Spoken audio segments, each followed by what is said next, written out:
ನಿಮ್ಮ ಹಳೆ ಒಡವೆನ ಅಧಿಕ ಬೆಲೆಗೆ ಮಾರಬೇಕೆ? ಅಟಿಕಾಗೆ ಕಾಲ್ ಮಾಡಿ 8803000300. Attica gold company.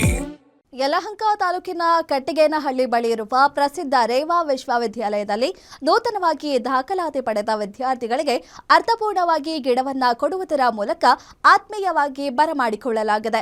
ಅಪ್ಲಿಂಕ್ ಕಾರ್ಯಕ್ರಮದ ಮೂಲಕ ತಂತ್ರಜ್ಞಾನ, ಇಂಜಿನಿಯರಿಂಗ್, ಆರ್ಕಿಟೆಕ್ಚರ್ ಹಾಗೂ ಕಾನೂನು ಮತ್ತು ನ್ಯಾಯ ವಿಭಾಗಗಳಿಗೆ ದಾಖಲಾದ 2000ಕ್ಕೂ ಹೆಚ್ಚು ವಿದ್ಯಾರ್ಥಿಗಳನ್ನು ರೇವಾ ವಿಶ್ವವಿದ್ಯಾಲಯದ ಕುಲಪತಿಗಳಾದ ಡಾಕ್ಟರ್ ಪಿ ಶ್ಯಾಮರಾಜು ಸ್ವಾಗತಿಸಿದ್ದಾರೆ. ಕಾರ್ಯಕ್ರಮದಲ್ಲಿ ಗೌರವ ಅತಿಥಿಗಳಾಗಿ ಅಮರಾವತಿ ಕ್ವಾಂಟಮ್ ವ್ಯಾಲಿಯ ಎಪಿಎಸ್ಕ್ಯೂಎಂ ಮಿಷನ್ ನಿರ್ದೇಶಕರಾದ ಶ್ರೀಧರ್ ಸಿವಿ ಮತ್ತು ಕಾಲಿನ್ಸ್ ಏರೋಸ್ಪೇಸ್ನ ತಂತ್ರಜ್ಞಾನ ಮತ್ತು ನಾವೀನ್ಯತಾ ನಿರ್ದೇಶಕರಾದ ಡಾಕ್ಟರ್ ಆದಿಶೇಷ ಸಿಎಸ್ ಭಾಗವಹಿಸಿದರು.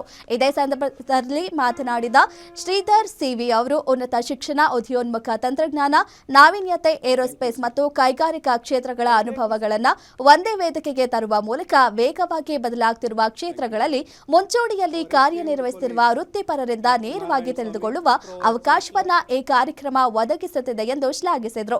ನಂತರ ಮಾತನಾಡಿದ ರೇವಾ ಯೂನಿವರ್ಸಿಟಿ ಕುಲಾಧಿಪತಿಗಳಾದ ಡಾಕ್ಟರ್ ಶ್ಯಾಮರಾಜು ಮಾತನಾಡಿ, ನಾವೀನ್ಯತೆ ಮತ್ತು ಉದ್ಯಮಶೀಲ ಚಿಂತನೆಗಳೊಂದಿಗೆ ಸಂಯೋಜಿಸುವುದು ರೇವಾ ವಿಶ್ವವಿದ್ಯಾಲಯದ ಶೈಕ್ಷಣಿಕ ವರ್ಷದ ಪ್ರಮುಖ ಉದ್ದೇಶವಾಗಿದೆ. ವೇಗವಾಗಿ ಬದಲಾಗುತ್ತಿರುವ ಜಾಗತಿಕ ಪರಿಸರವನ್ನು ಎದುರಿಸಲು ಹಾಗೂ ಸಮಾಜ ಮತ್ತು ರಾಷ್ಟ್ರಕ್ಕೆ ಅರ್ಥಪೂರ್ಣ ಕೊಡುಗೆ ನೀಡಲು ವಿದ್ಯಾರ್ಥಿಗಳನ್ನು ಸಿದ್ಧಗೊಳಿಸುವುದೇ ಮುಖ್ಯ ಗುರಿಯಾಗಿದೆ ಎಂದು ತಿಳಿಸಿದರು.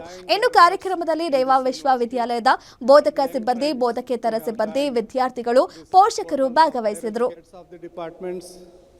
All members of Reva family and most homie Dr. R.C. Biradar, Dr. Pramod Kulkarni.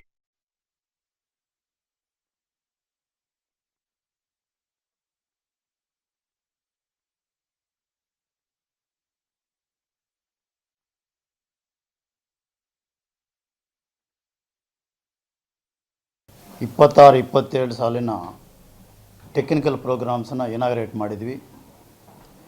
ಇವತ್ತು ಡಾಕ್ಟರ್ ಆದಿಶೇಷ ಅವರು ನಮ್ಮ ಏರೋಸ್ಪೇಸಿಂದ ಅವ್ರು ಗೆಸ್ಟಾಗಿ ಬಂದಿದ್ದಾರೆ. ಇವತ್ತು ಈ ಇನಾಗ್ರೇಷನ್ ದಿವಸ ಸುಮಾರು 2000 ಜನ ಪೇರೆಂಟ್ಸು ಮತ್ತು 1500-2000 ಜನ ಮಕ್ಕಳು ಬಂದಿದ್ದಾರೆ. ಇನ್ನೂ ಕೆಲವರು ಬರೋದಿದೆ. ಯಾಕಂತಂದರೆ ಈಗ CET 2ನೇ ಸುತ್ತು ಇನ್ನೂ ಕಂಪ್ಲೀಟ್ ಆಗಿಲ್ಲ. ಅದರಿಂದ ನಾವು ಈಗ ಆ ಸ್ಟೂಡೆಂಟ್ಸ್ ಕೂಡ ಬರೋ ತನಕ ಇಲ್ಲಿ ಈಗ ಇವತ್ತು ಯಾರು ಇಲ್ಲಿ ಬಂದಿದ್ದಾರೆ ಅವ್ರಿಗೆಲ್ಲ ಓರಿಯೆಂಟೇಷನ್ ಕ್ಲಾಸಸ್ ಸ್ಟಾರ್ಟ್ ಮಾಡ್ತೀವಿ. ಈಗಿನ ಪರಿಸ್ಥಿತಿಯಲ್ಲಿ